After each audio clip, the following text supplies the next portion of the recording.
Well, good morning, everybody. My name is Colleen, and I managed to screw this whole recipe up, not to the point of not being able to use it, but I missed one important step last night.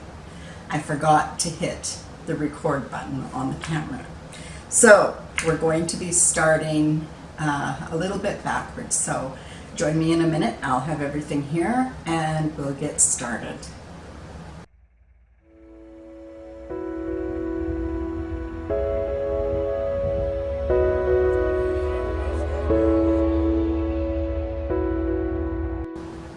So I decided last night that I had to do a little bit of a fridge clean out. The other day I was shopping at our local grocery store, and lo and behold, they had the long English cucumbers on sale. I think they were 2 for $3 if I'm not mistaken, and they were the good sized ones.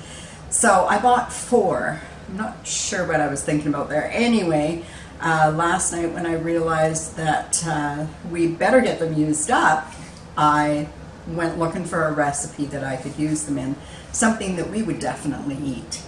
So I thought about mustard pickles, and I had everything else in the fridge, and it was good timing for everything. So I got started, I got everything set up, and then I forgot to hit the record button. So you'll have to hang in with me while I go through this process.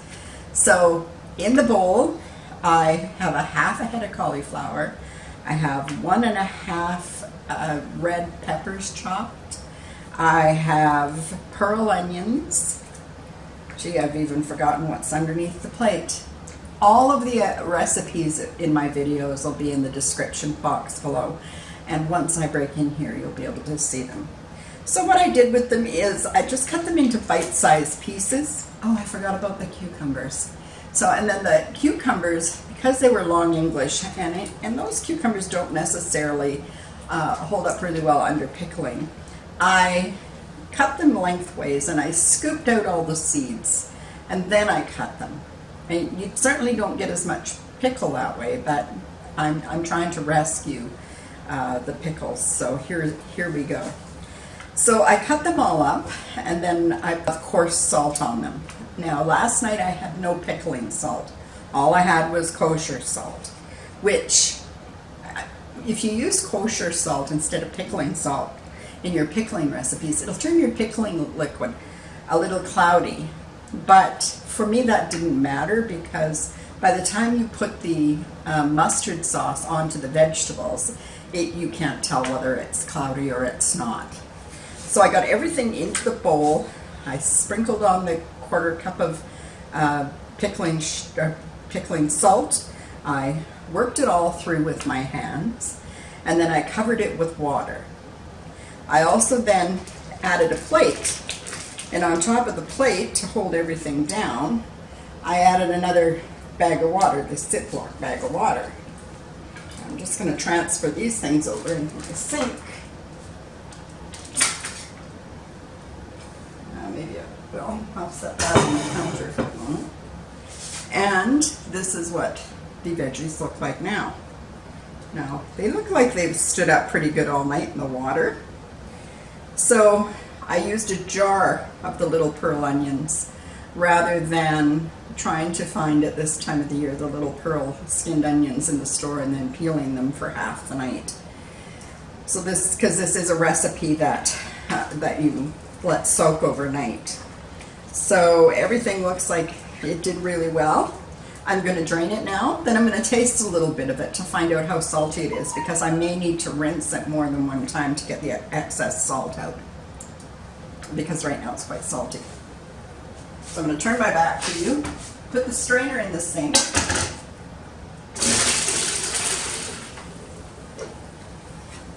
And then I'm just going to give them a quick bath.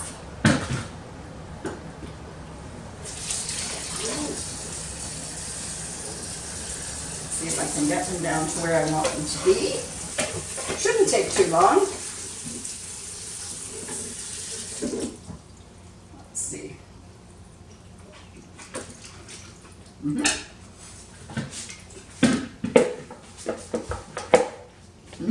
So now that we've got the veg ready to go, I'm going to make the sauce, the actual mustard sauce that goes into this recipe.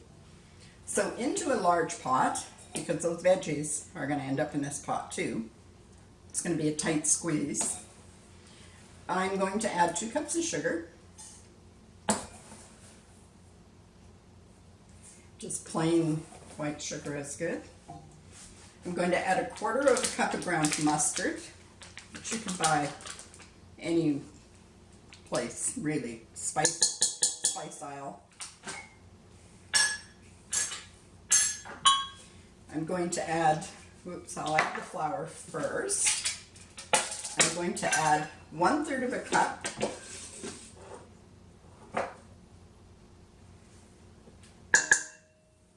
plus 1 tablespoon of flour.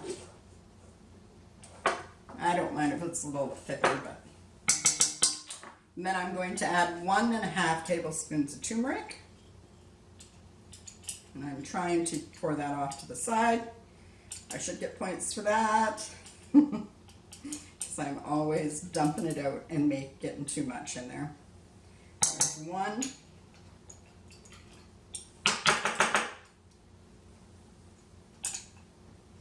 It seems like it's stuck in there.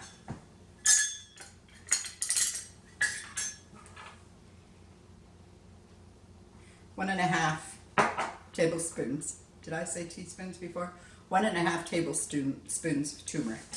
I'm going to just stir that up and try and get the biggest part of the lumps out.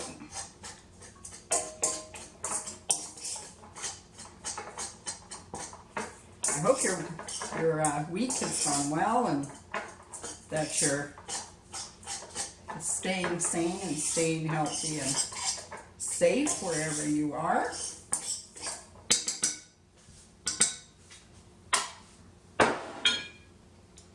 And then the last thing to go in here is pickling vinegar.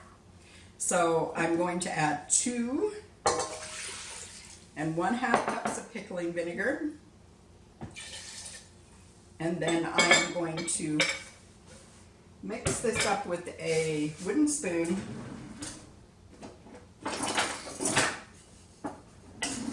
And give it a pretty good mix first before it goes to the stove. And then it's going to go onto the stove and we're going to cook it till it thickens. Till it's really like hot and like thick. So it's going to boil. And I just want to try and get most of the lumps out before I ever go in there.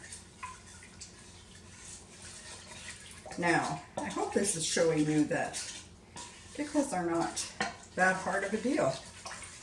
I had these in the fridge overnight. Yes, I had to make room in my fridge for them to fit. Okay, I'm going to take this to the stove and I'm going to go thicken it, and when that is done, we'll be right back. So hang in there, folks. Oh, well, I'm glad you made it back. So I cooked the mustard sauce in the pot, and then I added in the vegetables, and I've just stirred them to heat them. We don't want to cook them, that's not our goal. We just want them to be warm because we're going to pack them in the jars that way. I've washed my jars really well. I've put them in the sink to hold them hot while I started this process. And so I'll just turn back and take a couple at a time, I guess. I don't need to bring them all out. There we go. Now I'm using pint jars for this process, but you can use any size jars you think your family might use. I'm just about out of half pints, so that's probably what I would have used. Now I'm going to just ladle the hot stuff. Now I'm just going to ladle the hot mixture into my jars. Just looking for a place to put down my spoon. And I'm going to do that maybe with a measuring cup. So I'll use the measuring cup that I used earlier. And I'm just going to scoop it in and fill the jars. that you have a few recipes in your storehouse, you can definitely rescue things in your fridge that may be trying to go south, because these things cost a lot of money to purchase, and we certainly do not want to lose one bit of it if we can avoid it. Now, what's going on here is that I can see I'm going to need to get a knife and work my way around the edges just so that I don't have any gaps in there. We want the jars to be filled to within 1/2 inch, and we want there to be no air bubbles. Be gentle as you do this. You definitely don't want to damage your jars in the process.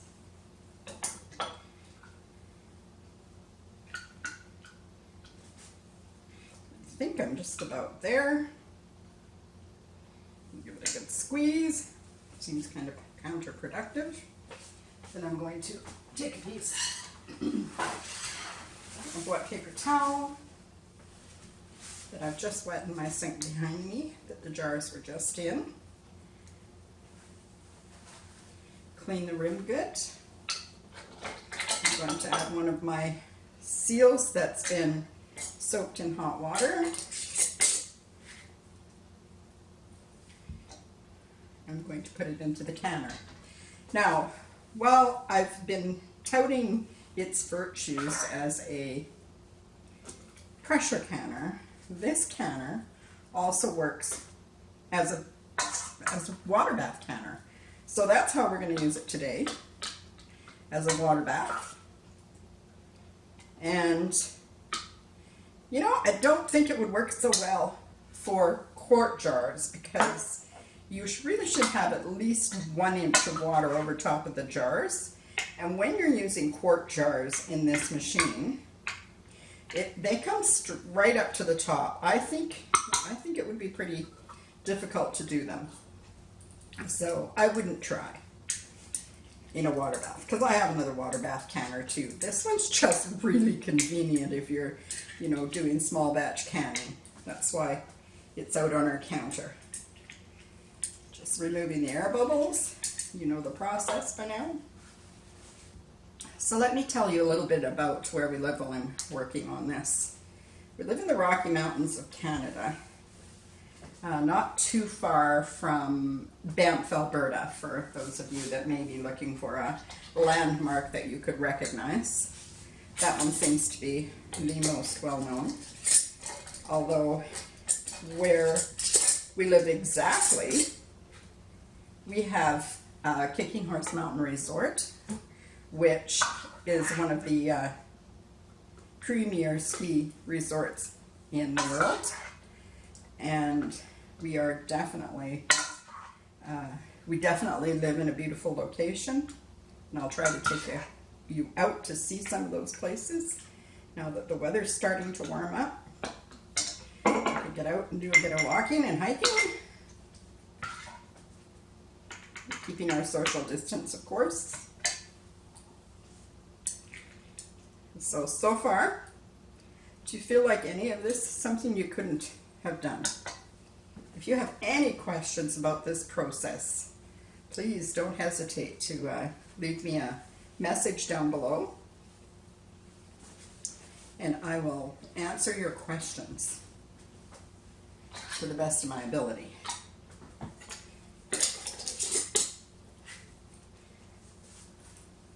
The third one in the pot. I think I'm going to easily get 6, maybe more, out of this one recipe. So it's really good. These aren't the only things that you could add to a mustard pickle, I'm sure, but these are the things that I had in my cupboard that I needed to get used up. So this is what I have. I'm doing it a little messy. I'm sure I could do a better job than that, but I don't want to hold you up all day either, and I want you to see the finished product. Just going to double check that one. Make sure there's no air. Nope.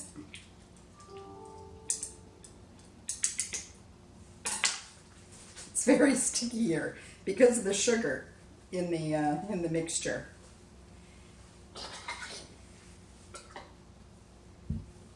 There we go.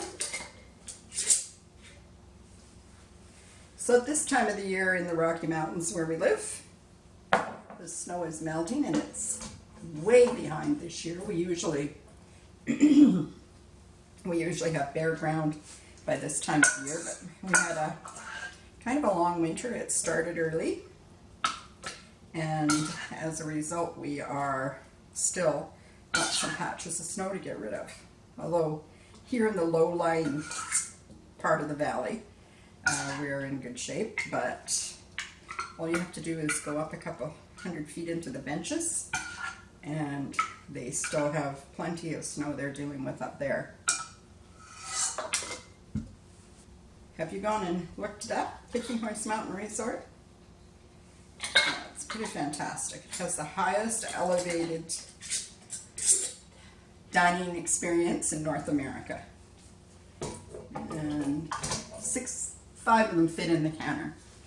So I am going to put the rest into this jar.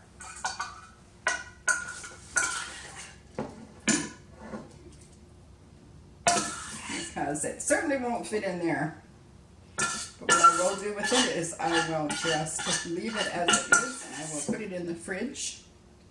And I'm sure by tonight it will be gone as we pick away at it. So that recipe netted us 5 full pint jars and 1, I would say 2/3. Had I had a little more vegetables in it, we would have definitely had 6, but that was a guess at best. And because I am saving my seals, I'm not going to use this seal. I'll use a used seal on it. So for now, I'm going to set these aside. When we move on to, ugh, did I make a mess? Well, we move on to this canner. So we need to have this canner have an inch of water over top of the jars. I'm going to try and get you closer to the action, so hang on. Well, I hope that you can see now, a little bit at least, that the water is at least an inch over top of the jars that are in here. That's why I think it would be difficult to do quarts in here. You're up to the full line, definitely. So I wouldn't recommend doing water bath canning in this one if you're using quarts. Just going to put the lid down. I don't think I have to. One of the things we don't do with this canner is we don't pressure it. So we're going to just leave it on exhaust, and we're going to go water bath. We're going to put our time in. We're just going to do these for 10 minutes. We don't want to cook them. We're just trying to seal them right now.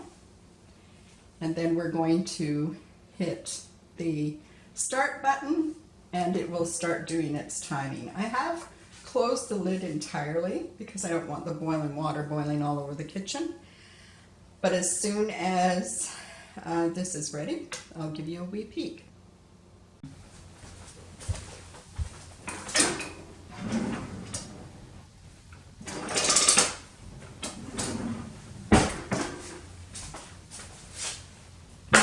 Well, here we are back. The time has elapsed on the Instant Pot and it's gone to the off position, and I've exhausted off any steam that was left in the pot. I'm just going to open up the lid. Now, I don't know where I've lost my jar lifter in the move, so this could be a little, I'll just take the lid right off altogether. That'll give me better access to the pot. And I've got my hot oven mitt, which, yeah, that's not going to get me in there.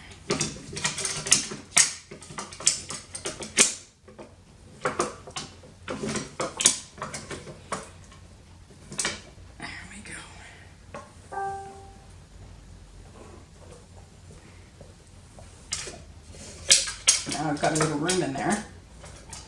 I should be able to get in and get them out. Well, I would count that as a success, folks.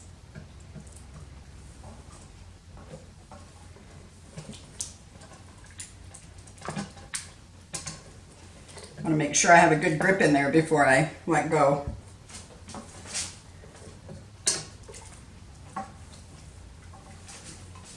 There we go. So 4 jars out. I'm just going to let them cool naturally at room temperature. These jars, we need to keep in mind a couple things when we're canning. One is that if we are raw packing things, we can raw pack them cold, but then they need to go into cold jars into a cold canner, and then all be heated up at the same time. But if we're putting anything into a jar that's the hot jar is hot, or the mixture that's going into the jar is hot, then they need to go into a hot canner. And that's why I preheated the water, like I used the water out of the tap at top heat in order to make that happen. So our mixture today, our mustard pickles, this is what they look like as they've just freshly come out of the pot. And I hope that you have some idea now about how it's really not that hard to can some of your own pickles and some of your own food. This pot's been handy because I can do both pressure canning and water bath canning in this, but you can also buy just a regular water bath canner at the local hardware store, or pay attention to your buy and sells because often you'll see them come up.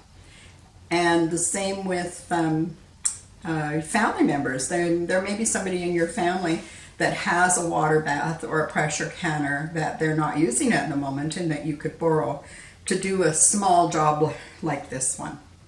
If your pot is deep enough, if you have a big pot and it's deep enough, and the jars will fit in there with an inch of rolling, boiling water over top of them without splashing everywhere, that would work fine too. So I hope that you guys have a fantastic weekend, and that if you liked this video or if you learned anything here, that you'll give it a like and share it with your friends or share it on your Facebook page. We appreciate all of the shares, and please consider subscribing to the channel, and we will continue to bring you different kinds of cooking content, and we have some things around the corner that you may not expect. I hope that you have a good weekend, and I will see you again soon. Take care.